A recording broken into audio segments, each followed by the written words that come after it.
Shetani anakudanganya, anakuambia dharau. Fanya nini? Wezi kuwa katika nyumba ya Mungu na ukadharau na weka expect. When we declared fasting and prayer, we declared it from this altar. We spoke meaning and believing ya kwamba there's something that God must do. Not only to us. And also, not only, we are not blackmailing God to do anything. Because God can do or not do it. Hakuna mahali utampeleka, Mungu anaweza fanya na asifanye nini? Na anabaki. Mtu mmoja aliuliza kwamba where was God? Wakati Stephen anapiwa mawe. Where was God? Where was God? Mungu alikuwa wapi? Alikuwa kwa throne. Asante baba. Mungu alikuwa wapi? Yesu akirundikwa msalabani alikuwa wapi? God has never changed. He is always where he was. It is you who changes every day. Wewe ndio unabadilika tu kama chameleon every day. But mtu unakuwa, kwa mfano kuja kwa ibada kama hiyo prophetic Monday ndio ombe biashara yako. You think business is more bigger, Msendubi. You can have more money. Let me tell you, you can have money, lakini tulisomaje Friday night hapa? Wewe ulikuweko? Ecclesiastes 2:26. Hiyo andiko tulisema aje? What does the Bible says? Ecclesiastes 2:26 inasema kwamba kwa wenye dhambi, wale wanaomfurahisha Mungu, anawapa nini? I say anawapatia nini? Wale wanaomdharau Mungu, wale wenye dhambi, anawapatia kibarua. Those who came on Friday, you can attest, you can give a testimony after this. Ndio Mzendubi. Those who came on Friday, what we saw, what we felt, the prayers God made for us in this place, it is even more enough than beyond all our enemies combined together with their effort to fight our life. And I believe with all my heart, not only that this year, the remaining time of our life, it is more victorious than ever before. I say it's more victorious than ever before. And I'm going to say, to those who gives, for God gives wisdom and what? And then what? Joy. Unafanya biashara ambayo hazina kazi kubwa, yani ukiangalia wama ukifanya kazi unaambia watu unajua ni kazi imenifunga. Kazi. Unajua niko kazi. Ukiangalia kazi ya mtu anakuambia, unaangalia unashangaa. Kuna watu wako kazi wanapata mshahara milioni 10. Mwingine anapata milioni 20. But he still can have time to go to the mosque. Na akaomba nani deno. Biashara hii ya 20 bob. Yenye hata uweze nunulia hata jirani akikuitisha soda unasema nitakununulia baada ya siku 3. Wacha nipate faida. You look at it. Yani jamaa mmoja aliniambia jana, kuna ndugu mwingine mustinchi kama shetani, kama brother shetani. Yani is so stingy because Jesus is a generous one. Bana asiwe sana. He was so generous even to his own life. Who can be that generous? Nobody. People don't understand. Because when you know what you are doing, kile unajua, kile unachofanya katika maisha yako. Na niliwaambia mara nyingi sana, this prophetic faith unaweza kuwa shahidi. Every time we are doing prophetic na services, na wakati tunafanya, unaona hata kuna watu wanajikoroga hata ujui wanajifanyaga aje. Yani watu uchikoroga when they are almost getting blessed. Shetani anakuja anawakorogeaga kwa mlango. Mtu anaanza kuwa na kisulisuli. And kwanza wale wako na shida mingi ndio the most stubborn one. Did I tell you on Friday that the devil is very stubborn? Maandiko nasema kwamba Barak anatengeneza madhabahu, anaambia Balaam, nilaanie hawa watu. And you sit down, you don't know people, how many people are in competitive of your life. People who are competing against your life. Hii dunia tunaishi, hakuna mtu ambaye anapea mtu vitu vya free, ama? Kuna mtu anapea watu vitu vya free? Hakuna. Hata kile uko nacho kuna watu wanangangana. They want it. Unakuwa Mungu anakubariki na pesa kidogo unapata, kama kwa mfano hii December. How many have stand before the presence of God and give God a thanksgiving? Mimi na mke wangu kiuliza kabisa na mtoto wangu Msendubi. We don't have to be told by anybody else. Hakuna mtu anatuhubiriaga Hii kanisa nakaaga hivi ningoje nione mtu tu ajitokeze ateme kwamba this is my Thanksgiving offering, hata kama ni shilingi 200. Wapi? Nobody. Mtu anapotaka tu pesa, akipata hata kwa nyumba yake anakuwa shetani. You know, even kama ni mwanaume anakuwa ibilisi, kama ni mwanamke anaanza hesabu, mama yangu akakuwa na nguo hata sasa, na mnaanza ugomvi. Yani unajua mtu ndiye kuondokea, mnaanza ugomvi ama inaanzaje? Ndio mwambie please, nimekupatia ruhusa, unaweza enda, tuonane baada ya wiki 2. Hiyo pesa ikiisha ndio mtu anarudi amenyenyekea.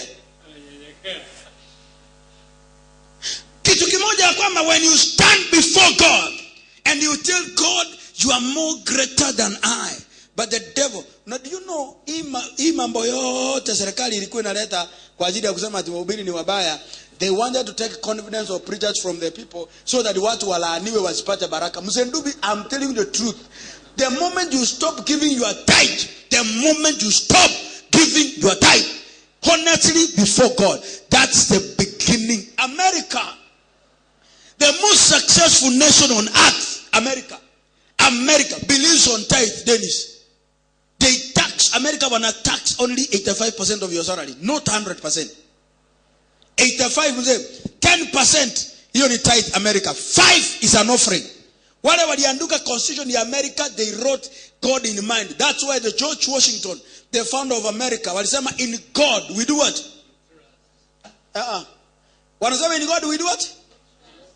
We trust. Wameandika mpaka pesa yao American $1 imeandikwa in God we do what? Hapa Kenya mnaweka Simba, mnaweka wengine wakikimbishana. No wonder you are fighting. People are murdered. People are killed daily to get that money. Kenya hapa inakuwa nini? Mpaka kuna nyoka, chura, nini? What is else? Pesa ya Kenya iko na nini? Ndovu. Yani you are always in battle, vita. Bibi na bwana, kwani kuna nani bibi na bwana Muafrika hapa Mkenya ati mwanamke atakuomba pesa kwa amani Dennis, akwambie wewe unataka kwenda nyumbani kwetu hata kama uko na 10,000 excess. Nataka kwenda kununulia mama yangu nguo nini? Unaanza yani kwani mama yako mnaanza vita immediately because hiyo mfano hiyo pesa. America na generous givers. Mtu anaingia kwa hoteli anakula, anawacha 50 hapa. Nani anaacha wewe umeacha tip kwa hoteli mara ngapi? Sema ukula Yesu. Ukienda kukula nyama hapa chini na bibi yako, paka shilingi 2 unasema leta change hiyo, tununue kiberiti. Mmoja alikuwa ananiambia, unajua pastor, mimi nikienda nyumba yangu siku hizi kuna kijana mmoja tulienda Nairobi tukapata ameweka ma 5 shillings hizi ma coins. Aisee zimejaa sahani 2. Akasema chukua hapa wewe ununue credit. Unajua ni hela nikakuangura hivi. Na unajua when I was counting ilikuwa more than 750 shillings.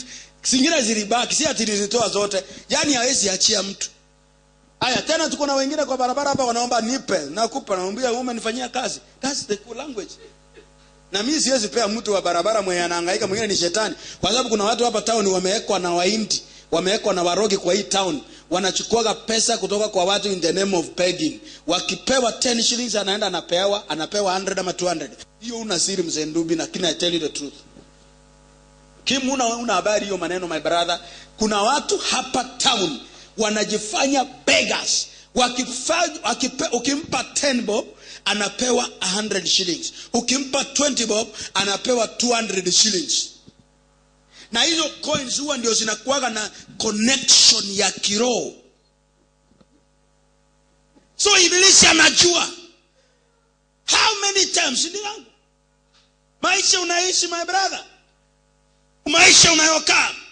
You don't need a prophet to teach you about Thanksgiving. Hakuna. Hauhitaji hata dakika moja. You remember when we had an accident, we didn't even tell you people. Mimi na mke wangu nikakumbuka, if we could have died, leave alone. If we could have been more fractured na tuwe saidi. Situngeshinda hospitali throughout.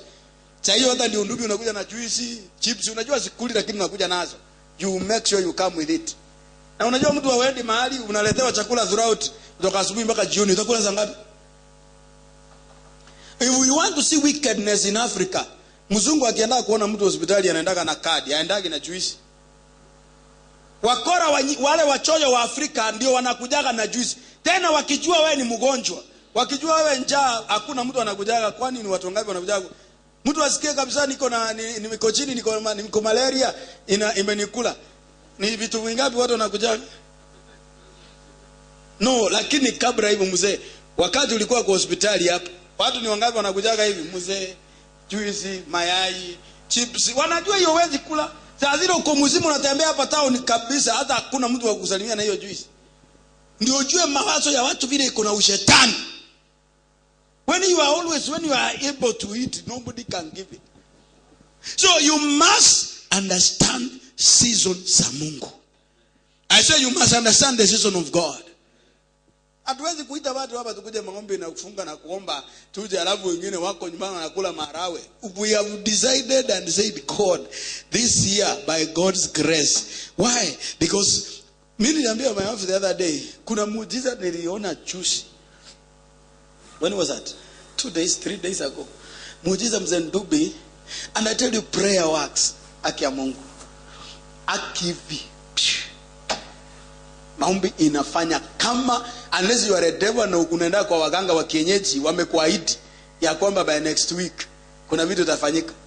Mama mmoja Mkisia anakuja anaenda kuchukua madawa, aende kuroga county, ameenda na unga, ameenda na nyama ya kienyeji, anaenda kumwaga kwa county ati ndio mkubwa wa county aondoke, sijui yani wanamzumbua. Amekuja, unajua uzuri came to announce na kusema anaenda mama yake. Sasa mama ndiye anamletea hiyo uroki, anamletea, wanakuja wanamwaga unga, asubuhi wanamwaga you know. Wakisi Wajaluo na Waluya wako vitu. Wakikuyu wanachukua panga, ukimsumbua kwa ofisi akukatakate at least apate space. Unanielewa? Hao wanafanya chemistry, takes long. Formula ya chemistry ni long. Mama akachukua akamwaga. Ako confidence. Ule bosi alikuja akamwambia taga hii, na sikutaki hapa. No. Akamwangaisha. Akarudi kwa ule mkubwa, "Hello." Hata amekuwa mkali zaidi, akamwambia basi nitakupatia maji na karai, unasimama ndani unafanya hivi kila saa kila asubuhi. Ina imagine mtu anaweza, yani if I tell you to come and pray you cannot come and pray, lakini ukiambiwa ufanye kwa maji asubuhi. Na unajua waganga uzuri wanateseka watu.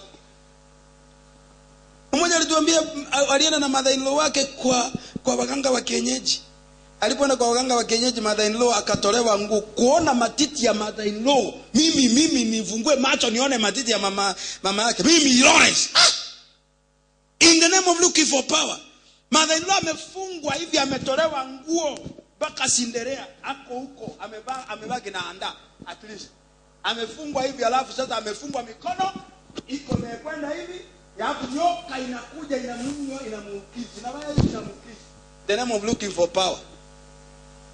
Na wakati walipomaliza hiyo ritual, the guy was sacked.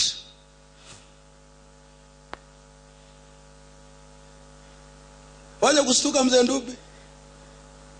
Baba unashika mashafu. Mother-in-law, mama ya yule bibi yako, vile unajua wakisi hata mkono kupeanaga ni swala nyeti.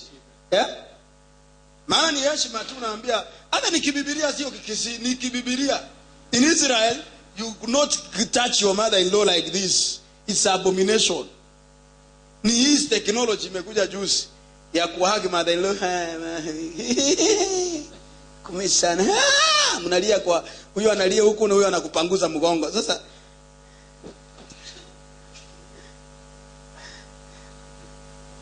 jamaa kaona the mother-in-law naked. Anaongea, the brother was talking, crying. Anasema Lawrence, the steps I have gone, I don't know what I can do. Unaweza wa kwa familia wanaamini uchawi, wewe uamini, unafanya biashara inashuka, wewe yani their families before you marry there, find out what they believe in. Find out what they believe. Because if you can be in a place where people they don't get suffer, Jezebel. Ahab was not the bad king.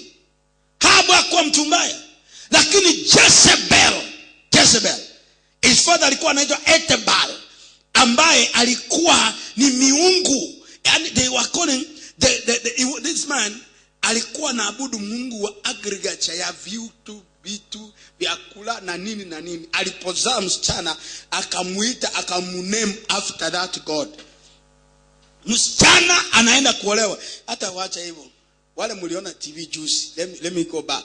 Wale mliona TV juzi kutoka Marakwet hapa. Msichana anakuja kuozwa na nini, radi imemtembelea mara 3 in the form of a guy. Kuna mtu aliona hiyo news? Uliona Edward? Na hiyo sio story, that one has been there. Hiyo clan inaitwa the Kipkabus clan. Any beautiful girl anaolewa na radi. Sasa hebu imagine mnashare, wewe Kimu umeoa, huyu alikuwa bibi ya radi and God forbid.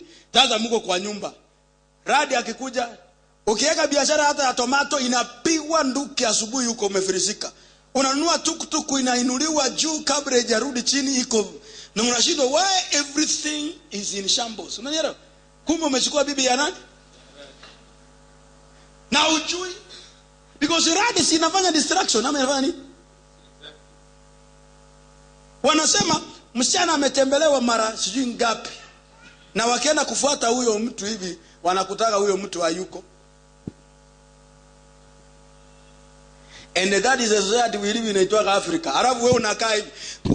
Wewe nikwambie ndubi, unakaa hivi Afrika hapa mahali mapepo hayajuagi kizungu. Ndirangu. Afrika hapa mapepo hayajui kizungu. Mtu amekaa kule anakutumia mapepo zinakuja mpaka zinaingia kwa kichwa. Mtoto mmoja ako hapa Kabarak amelipiwa university na baba yake, now is also in the last, ako katika mwezi wa mwisho. Huyo mtoto amefika wakati anaingia kwa mtihani, mtoto analipuka kichwa. Kichwa inauma mpaka anashindwa. Nikamwambia kuna mwingine Taita, tulienda wakati tunafanya mtoto ajishinda anafanya exam, tukaenda kwa shule. Mtoto alikuwa anapata 470, 460 and they were depending on that child to be the top of it. Akatumiwa kadi na anti yake. Hii inaitwa success card. Akatumiwa success card, mtoto anapofungua success card hivi first day anafungua hivi that was then mtoto akawa kipofu. Hapa Homa Bay hapa mahali waganga wako, yani wachai wale wanaitwanga the Night Runners Association. Wale wanasema wanafanya atleti ya usiku. Wako na umoja wa chama yao. Hata it was open. Kwani ilikuwa ni siri? Si it was open. Hata ilitangazwa Kenya mzima wako chama, kama uko hapo unaweza jiunga. Wako Migori tumekupatia ruhusa. You can apply. No, si Migori, Homa Bay, si ndio? Wako Homa Bay. Tena wanafanya sarakasi ya ukweli. Wako Nairobi, wako wanasema wahesabiwe watu wanaenda kuona usiku na wanakutisha unakuwa wazimu kidogo. Na wapewe lights usiku wanafanya kazi yao. Yani na unasema now you can imagine mzee Ndubi, witchcraft has become more bold. More bold. Imekuwa more bold to an extent ya kwamba sasa they are targeting churches. Alafu pia mashetani wameleta watu wakora kwa kanisa, kama wale walikuwa wanapigwa Bungoma wanajifanya watu ni waombezi. Wale waombezi wamejaa Kaptembo hapa kila mahali, Bondeni kila mahali, watu wanaenda kuombewa everywhere. Kwanza wanawake ndio victims. Mwanamke kila mahali ajifanya, unajua bwanangu afanyagi vizuri sana, pesa anipagiagi zote. Anakupatia zote, unapeleka wapi? Si pesa uko nazo. Acha kunyang'anya sana. You know there are things people you want so much na shindo zinaenda wapi? What do you want? Nataka nini? Anaenda chuo sasa wewe mtu anaweza vumilia anaambua kwa hiyo vitu za Kaptembo za watu wanaombewa Kaptembo Bondeni wapi vichuruzuru za huko juu Frieri. Mwanamke mwenye ambaa hapa kanisani hawezi simama hata 2 minutes, lakini huko anaambiwa simama hivi. Na mtu anasema simama mama. Ukirudisha chini bwana atarudi. Simama, mtu wako tu hivi na wako serious. Now satanics, the witchcraft has become more bold. More what? More bold. Imeshika mioyo za watu wakati unafanya kama prophetic service, inaambia kwamba tafuta safari. Tafuta. Wakati Mungu anataka kufanya kitu juu ya maisha yako mzee Ndubi, that time shetani anakutembeza mpaka unazunguka, unajikuta Sunday hiyo ya anointing you are not in church. Wakati wa maombi hayo ndio unasikia njaa kuliko vile umesikia siku zingine. Yani njaa inakuja na cousins. You know, ukimaliza fasting ukianza kula kitu hata kama ni kidogo hivi unasikia tumbo imefura iko kama drum. Unajua? Paka unaulizaga kwa nini mbona sijakufa? Maana unauliza mtu fasting even for a day, fasting even from morning to evening, ni nini inaweza kukusumbua? So the devil knows. He understands. But in this church, we want to make a covenant with God. That as long as God liveth, and as long as we are seeking his face, this place, God must bless them. I say God must bless people in this church. I say this is a church that where God will make millionaires and billionaires. Unajua mimi nimwambia tena nimeanza, I've started in a good note. Nimwambia hakuna kitu ndirangu ninaanza. Hakuna kitu ninaanza. Niliambiaga Mungu miaka yote ya zamani, hakuna kitu ninaanza na ninaachia kwa barabara. Ukiona nimeachia, wewe tumeshinda na wewe kila siku hapa. Kila siku hapa tunaanza naambia tunataka kuanza tufanye kitu fulani. Mungu ni provider. God is a serious provider in every situation. There is nothing that God does not provide. Amen. Bwana Yesu asifiwe sana. Fasting and prayer, it prepares you for the capacity to withhold what God has for you. I say fasting and prayer, it is a preparation ground. When Moses was taken by God in fasting and prayer, God was preparing Moses. There are some things you can never carry them. Ndirangu. Sasa tunaweza kukupatia uwe mwenye hii generation house. Tukupatie matatu zote za Nakuru ni zako. Estate yuko milimani. Lakini witchcraft line unawezana na wao. Kuna watu wanataka promotion kwa ofisi kubwa kubwa. You want to be promoted in a big office. The question is, academic papers can take you there. But can you, spiritual capacity, can it sustain you there? Because those ones who are there, the majority, they are using witchcrafts. Can you stand against them? I say, can you stand against them? Politically. Kuna watu wamejaribu wanaingia siasa na hawaelewi nini inafanyika katika siasa. Baada ya kuingia siasa wamekuwa sadaka. Watu wamekufa. Watu wamesambaratika, biashara zimeisha, mtu amefilisika anatembea miguu. The question is, saa hii Edward, swali ni kwamba umepewa urani, maybe you have your own matatu zako na uko na Nissan zako kama 20. Uko na Nissan 20, hujui kuzipitisha kwa makaburi usiku. Maana lazima uzipeleke kwa grave usiku. And it's a real story. Usipeleke ukiwa naked. Unaendesha mbele za makaburi, unatoka kwa makaburi, unapeleka kwa bahari. Do you have that boldness? Una ujasiri hiyo, unachukuliwa unawekwa kwa coffin. Inafunguliwa kaburi, unaona. Ndirangu, kuna hii ujasiri. Uingie kwa coffin, unyosha mikono uweke hapo, waendelee kupiga sanduku kaka. Na unaambiwa utakufa, lakini ukitoka hapo na wewe utazungusha watu kwa mji. Biashara unasimama tu hivi dada, unakula tu vidole tu. Mengia ngapi? Yaani unaangalia si bank wanakupembeleza. Kuna pesa hapa 2 million, lakini hujui sacrifice watu wamelipa. Let me tell you the truth. Nimeopea hiyo story juzi, mliona ilikuwa kwa Facebook. Msichana ameenda kutolewa kafara ndio mjamaa kwenda jiri. Hiyo vitu ziko Tanzania, hata hapa Kenya. Hapa Kenya sasa hizi wasichana wanashikwa. Wanaenda wanakula kama makahaba, wanachukuliwa, wanatolewa maziwa, wanatolewa sehemu za siri, ulimi, zinaenda kufanywa rituals. Watu wanatafuta albino. Tanzania albino akitembea hivi hata wakipata wanaambiwa ukipata mkono sio, it's not a joke Edward, si kucheka. It's a serious matter as it is. Tanzania ukifaulu Dennis kupata hata mkono wa albino, wewe unaenda unapelekea tu Muhindi ama unapelekea Mtanzania ule wa madini, ukishampatia mkono hivi ndirangu umeshampatia. Wewe unatokea hapo na 10 million zako. Na yule na yeye wacha 10 million atatingiza ulimwengu wa biashara. Hapo unafanya biashara na hapa kuna mama hata sokoni hapa wako na andaa za yellow na green ndani yako, na wewe uko na ile ya kawaida tu na kanisa ufiki. Unaweza ngeti hapa hivi. Mama Gladys, wewe umeshinda sokoni. Nasema uongo mami. Si kuna watu sokoni pale wako kiburi mpaka unaulizaga hii kiburi na sio kanisa wanaendaga. Si ndio kweli? Kanisa hawaendagi. Si kweli? Na ile kanisa wanakwenda labda ni hizi kanisa hizi za chuara hizi. Katoliki saa 12 asubuhi ametoka. Na kuna ujasiri deno wewe ambao uko huko unainuaga mikono na inua mikono. Hakuna mtu wako serious na wewe. Unaongea ndimi watu wanapita vitu zako wanaenda kununua kwa huyo mwingine mpaka unaulizaga ni nini inaendelea. Mpaka unakuta ndugu kama sasa ndirangu labda ni tomata ananunua unamsalimia mpaka akiruka. Bwana asifiwe. Tena anakusalimia amina, lakini kwa huyo mama huyo mwenye anadhaunaga tena anakula chapati kama 2 na chai yellow. And she's not serious. Hata astuke. Kuna position ile faith ukipewa leo hivi. Ukipewa mwanzo inakutoa kwa Mungu, pili unashindwa utasustain. You are crying for a position, but the question is, can you sustain? Because when we are asking just a simple days, 2 days, 3 days, prayer, don't eat anything.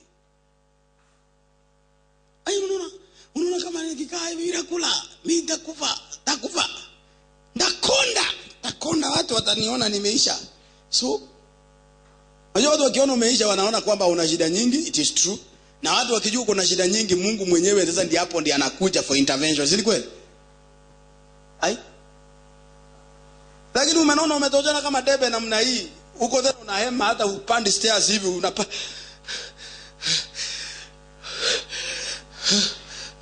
Baba, naomba kama unaweza leta nikue mkubwa. Where?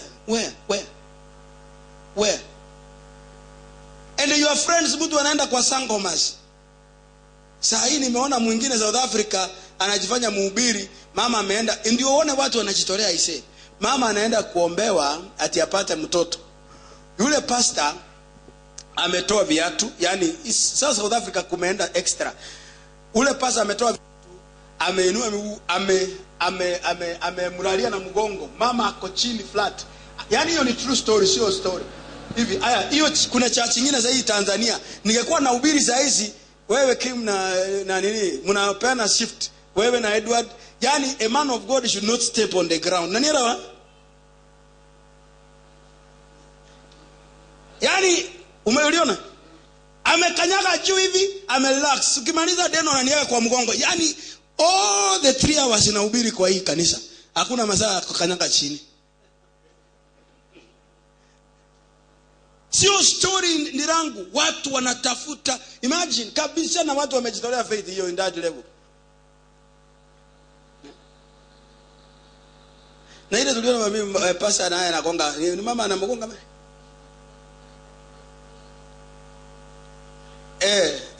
Akiwa juu, amekanyaga juu hivi, ako juu hapo amerelax huko ndiye anafanyia deliverance. So Esther huko vivu haikuna. Uko watu wakitaka kujitoa, yani unajitolea mzima.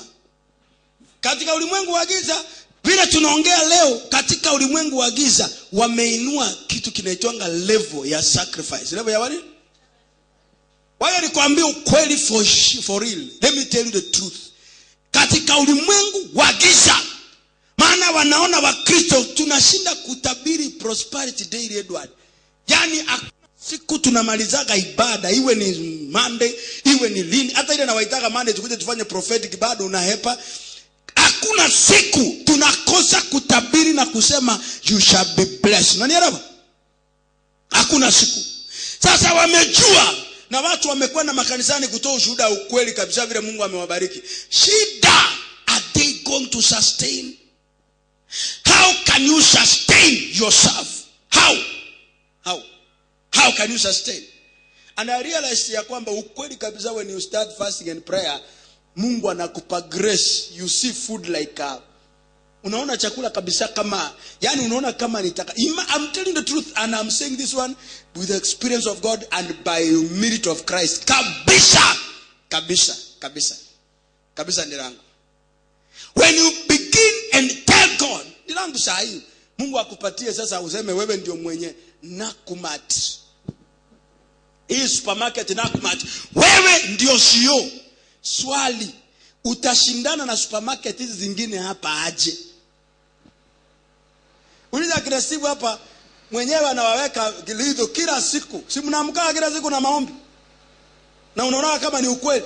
Na si ukweli, lakini ujue mahali wanatembea si hapa Kenya. Those guys wanatembea mbali. Wanaambiwa kwamba wale wako huko ndani wafanye wahakikishe nao waombe Mungu wao. Kila mtu aombe Mungu design yake. Unanielewa? Hebu niambie, supermarket inaamuka kila asubuhi.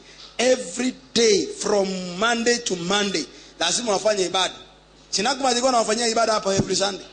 Lakini wao from Monday to Monday every day supermarket mpaka headquarters wanajua.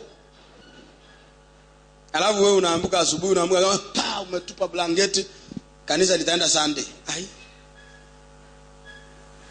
Mimi naambia mtu kama unajitolea jitolee basi hata kwa waganga wa kienyeji, because waganga wa kienyeji ndio shida.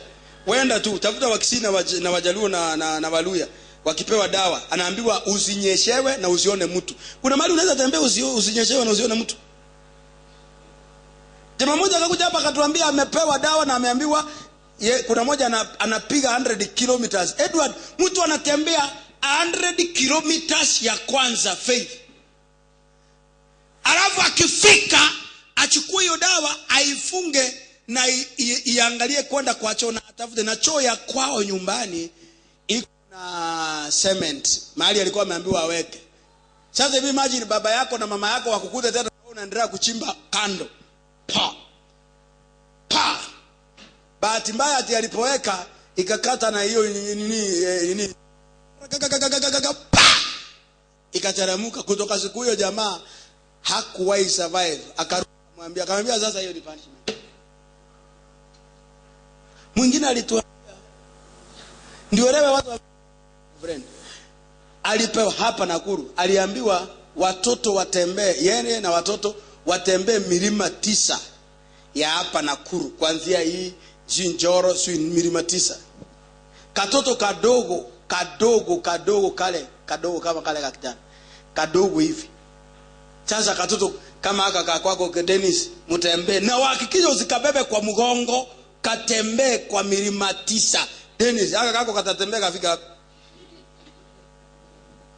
Kanafika hapa kanainua kanatoa ulimi ni bebe. Unauliza au kwa kubebwa nagi hapa watu wanajitolea. Unanielewa? Musa akienda kuchukua amri 10 za Mungu, hakwenda kwa bondeni, hakwenda kwa mteremko, alienda wapi? Hey, please ongea na mimi vizuri. Wacha tu unajua because you know me, I want to prepare you for greatness, because ninaishi ndani ya moyo wangu there is an abundance of blessing in this church. I say I hear there is an abundance here, but I must prepare you for that abundance. Bwana jua sana. Mungu kutembeza watu miaka 40 jangwani, kwani Mungu alikuwa na uwezo kuwabeba na helikopta, maana alikuwa nazo. Yeye ndio Mungu alimwekea Elijah, akamwambia in the book of 1 Kings chapter number 18 verse 46. Yeye ndiye alimwekea Elijah mkono. The Bible says the hand of God was upon Elijah and he overran Ahab. And the Bible says when Ahab was in chariots, Elijah akiwa na mguu, Ahab alimkuta Elijah ameshafika. When God is preparing you, you must prepare your heart. I say you must prepare your heart. I say you must prepare your heart. If you want a really blessing, if you want God to bless your life, Mungu akubariki. You must prepare the capacity of the same blessing. Amen? See, if you want God to give you that great position, brother, you must start from the scratch of preparation. Serving God. How do you serve God? You dedicate, you give your bodies, number one, as a living sacrifice. There are things you must sacrifice. There is a place you must sacrifice. You must give yourself as a sacrifice. Yourself as a sacrifice. Kuna vitu hazikujagi rahisi. Kuna vitu hata ukitafuta usiku na mchana hazikuji rahisi. Mashindano wako duniani. Kwani Dennis, watu wangapi wakiona hii kibanda yako hapa nje unafanyia biashara wanatamani wangekuwa na hiyo nafasi wafanyie kazi hapa? How many people? Angeweka kahoteli, aeke hiyo. Sasa angekuwa na ipanga. Ule mzee ako hapa next wakati ulikuwa unaniuliza ati tukomboondeshe hapa kidogo. Nikamwambia hapana. Alipokuwa anataka kutolewa hapa hivi, akasema hiyo space kidogo pastor hivi nikipata, maana hapa mzee ananilipia 15,000 kidogo tu hivi yani ya kusimama. And I know hii dunia tuko kwa mashindano ama ni aje? Jesus Christ. Hii dunia si tuko kwa mashindano. Bali Gladys umeweka duka hapa hivi. Kwani hakuna mtu anaiangalia hivi, akiangalia jicho pefu, anaiangalia hiyo duka, anapiga hesabu, anasema ningekuwa hapa. If I was here. Ndirangu hiyo biashara unafanya mpaka huko majenga kanyumba. Unafikiri ni kila mtu anakupigia makofi? Yaani wewe ni celebrity. Hata ndugu zako mliozaliwa nao, waliotegemea kwamba lazima uende kuwaomba, unakuta uwaombi kitu. You must prepare. You must do what? I say you must do what? Where the blessings of God will land. And number 2, God must also look at how can you be able to dispense. Unaweza peana aje? You become like Alpha. Do you know what killed Solomon? Let me ask you.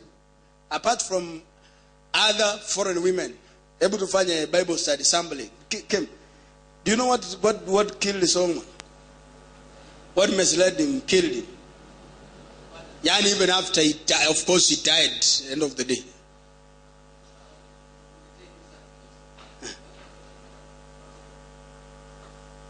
Edward, nini unaona kama ilimaliza ya Solomon? And by the way, wanasema wadadisi hata sijui, wanasema Solomon is in hell, it's not in heaven. Na wanasema Solomon was the first Masonic.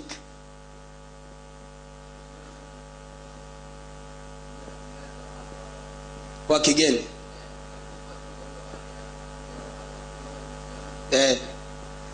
Wanachukua watoto wadogo kama wewe wako, unachukua unapeana, unaweka kwa nini? Kwa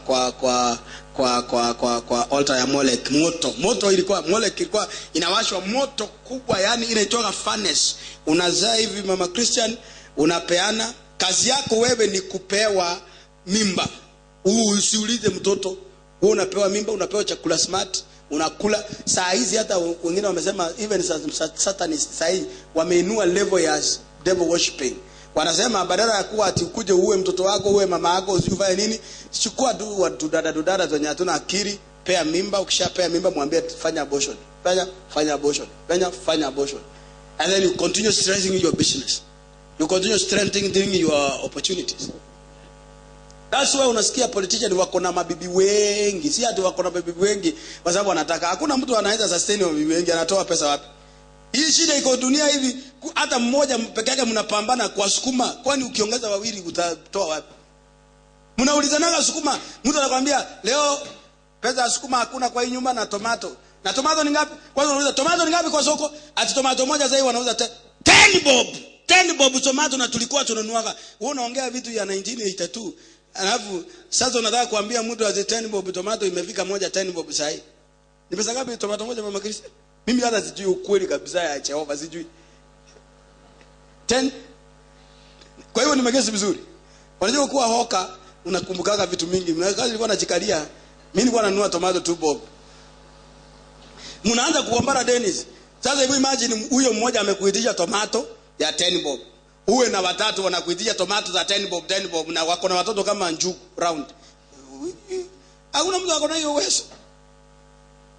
Hata wale unaona wanajifuruga. Kwa hiyo ndio Suleiman mwenye alikuwa kwa hiyo vitu alisemaga, akasema hata aliona kijana yangu tunza imani, kiuno itavunjika. Maana jamaa alifanya, alikuwa na wanawake extra mpaka akasema kiuno itaisha.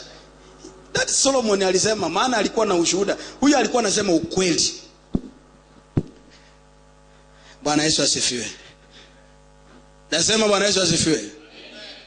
Prayer and fasting prepares you for greatness. Tell your neighbor like that.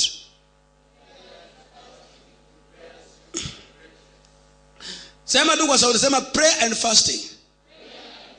Sema prayer and fasting. It prepares you for greatness. Sema for greatness.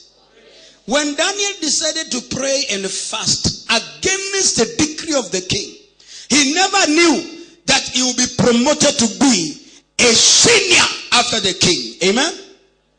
Daniel yakujua Let me tell you, when you are praying and fasting genuine from your heart, without any attachment, si mtu kuambia uto pastor nifunga ninaona kama hakuna kitu sasa inafanyika. Let me tell you, the indicator number 1 ya fasting and prayer ni opposition.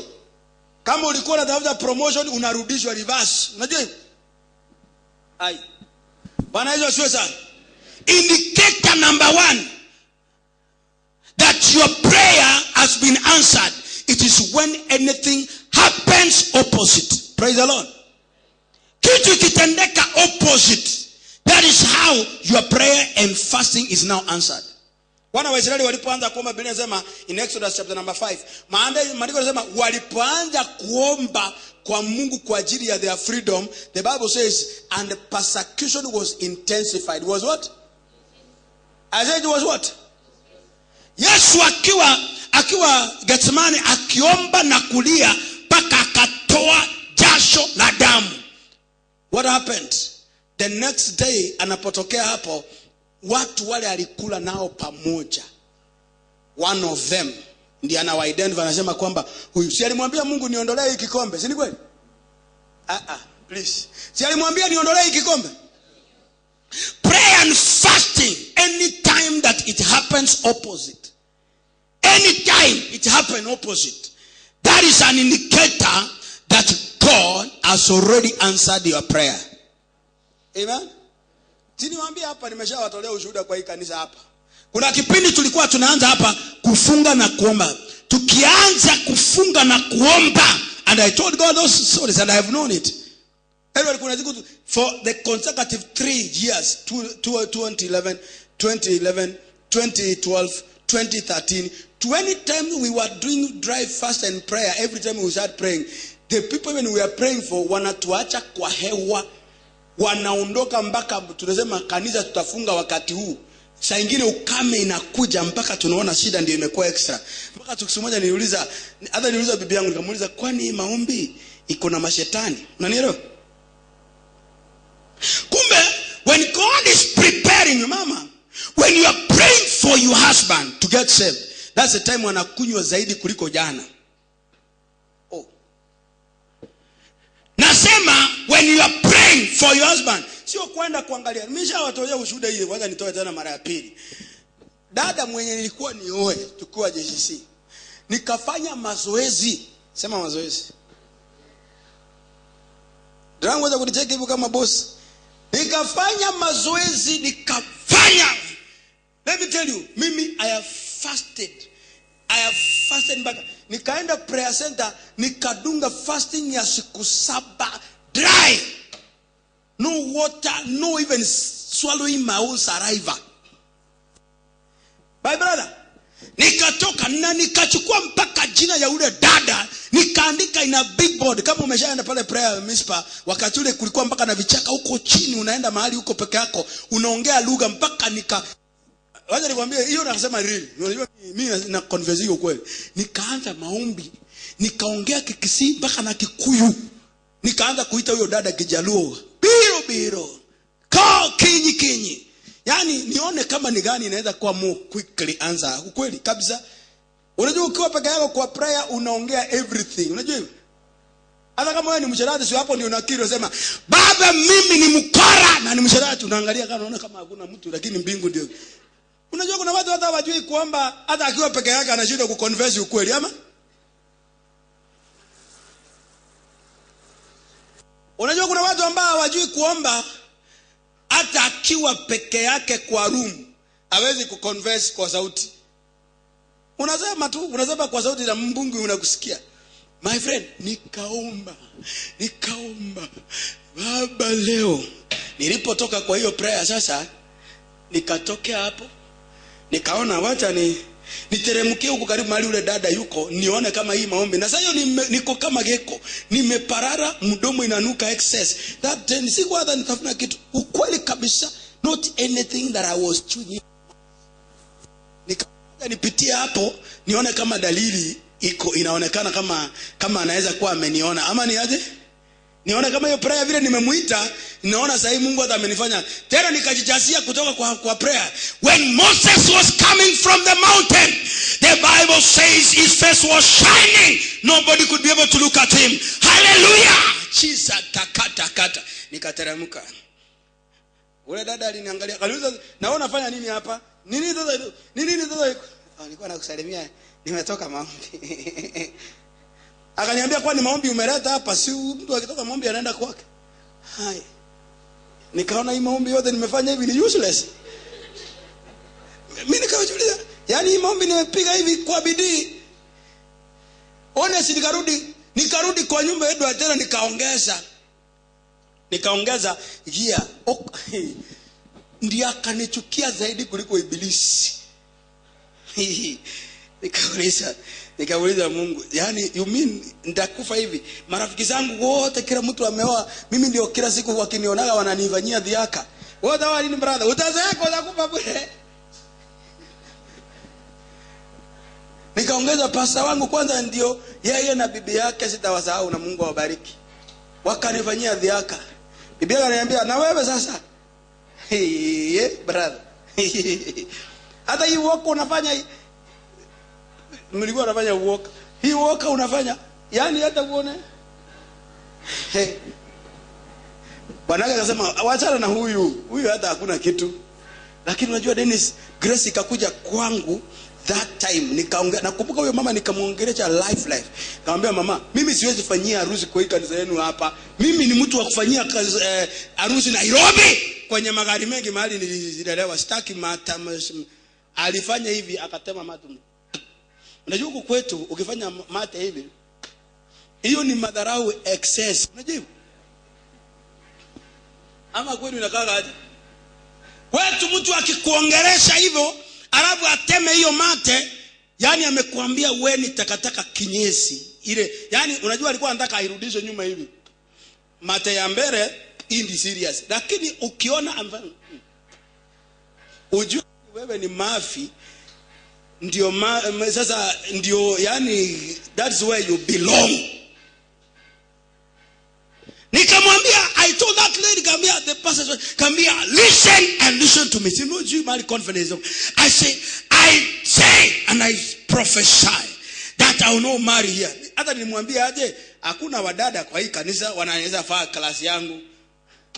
Unajua siku hiyo confidence kwa kipindi langu nilikuwa naongea na ndugu yangu mwingine juzi, akaniambia, "Lakini wewe Lawrence, mambo yake ni ngumu sana. Wewe ulikuwa unaongea vitu kila mtu anakuonaga anaona kama cheese. Yani ni kama umechanganyikiwa. Unajua wakati uko na shida nyingi inabidi uongee kwa imani vitu mingi, ingine ongea kama wazimu." Unanielewa? Nikamwambia live, nikamwambia, "Mimi hapa siwezi. Hakuna dada hapa anaweza klasi yangu. Hakuna." Bwana akasema, "Si watu kukataa wamekukataa, huna kitu." Nikasema hakuna.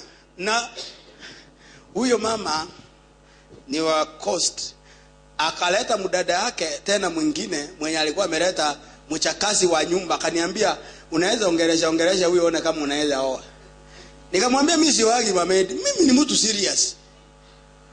And I was saying this Dennis, kwa imani na sina nini? Na ndio nikiwaambia kwa hii kanisa, niwaambia kwamba ninaona mamillionaires, msionawe kama ninaongea kama wazimu. Naongea nikijua. Kwani mnaona nimevaa wrong upside down? Ninawaambia nikimaanisha. Na ninajua kuna mtu hapa nitafanya tajiri mbele za Mungu. Mimi sifanyi guesswork, nafanya kitu nao nina uhakika. Ndirangu watu uniangalie kwamba hii brother, niko kwa uhakika. Kama nimekuvalisha tai mpaka leo unatokeaga pale chini unaona kama NCO na ulikuwa unakuja na majacket hata ijulikani. Ni unafikiri nini? Douglas usikujae kwa hii kanisa, kuja na suit nitakununulia kama uweze afford. Umesikia nani? The Steve, hii church watu wako hapa. Unaona Dennis bila amekaa hivi? Huyu ni CEO wa kampuni ya Dennis and Dennis Group Companies. And did it. Wewe cheka. Mnakaa kama Sara. Mtaiona na mnaweza iona. Biblia inasema, "When a righteous stand and they said to the king and said, tomorrow time like this there shall be food in Israel." Amen. There shall be what? Maandiko inasema the minister for agriculture, the consultant who no understand the storage. Alimwambia, even if what? Akasema hata kama ni Mungu. Unanielewa? Hata kama ni nani? Maandiko inasema and the whole truth. Elijah alisimama akamwambia, basi wewe utafanya nini? Alisema utaiona, lakini alisema utaona? Alisema utaona? Au utakula? So wale wengine mko hapo mnacheka tu kama pusi na mjui vile ninasema ni ukweli. You see it. Some driving their cars, those who believe. I said those who believe. I said those who believe. I said those who believe. Mimi hakuna kitu nimeongea. Uliza hata bibi yangu nzuri, yeye ndiye anaweza kupewa ushuhuda mara milioni. Akiwaambia kila siku.